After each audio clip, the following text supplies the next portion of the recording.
जी हाँ नाज़रीन, drama serial Chaalbaaz की नेक्स्ट आने वाली एपिसोड में आप देखेंगे कि आयज़ा समझ जाएगी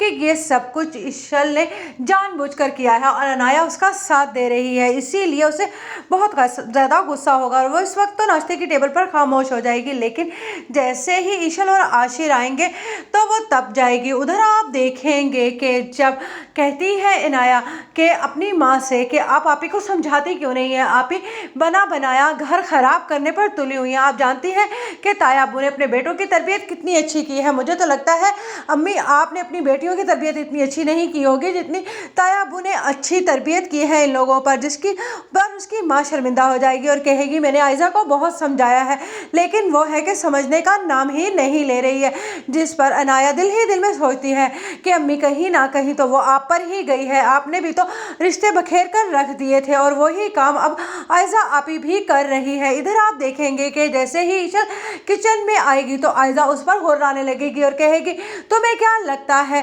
कि तुम इतनी आसानी से जीत जाओगी, तो मैं तुम्हें जीतने नहीं दूंगी। जानबूझकर आयज़ा अपने हाथ पर टक लगा लेगी और जब सोचेगी कि असद के सामने अब वो अच्छी बन जाएगी, उसे लगेगा कि काम के दौरान उसको चोट लग गई है, लेकिन उसके बरक्स होने वाला है। असद इधर कहेगा कि आयज़ा मुझे लगता है वाकई तुम्हारा ध्यान कहीं और है,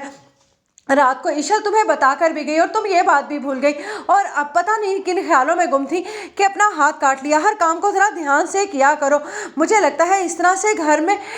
नफ़रतें पैदा हो जाएंगी। अगर इसी तरह से हम लोग एक दूसरे की बातों को भूलते रहे तो उस पर आयज़ा सोचेगी इशल अपना काम कर गई है लेकिन इतनी आसानी से मैं भी हार मानने वालों में से नहीं हूँ। उधर आप देखेंगे कि आशिर और इशल जब जाते हैं अपने बाप के कमरे में तो उस पर वो कहता है अच्छी बात है तुम लोगों ने वहाँ पर टाइम स्पेंड किया, मुझे अच्छा लगा। मैं तो कहूँगा कि कभी कभी इस तरह से असद और रोहान को भी जाना चाहिए अपने चचा की तरफ, उन लोगों को भी थोड़ी कंपनी मिल जाए, वो दोनों भी तन्हा ही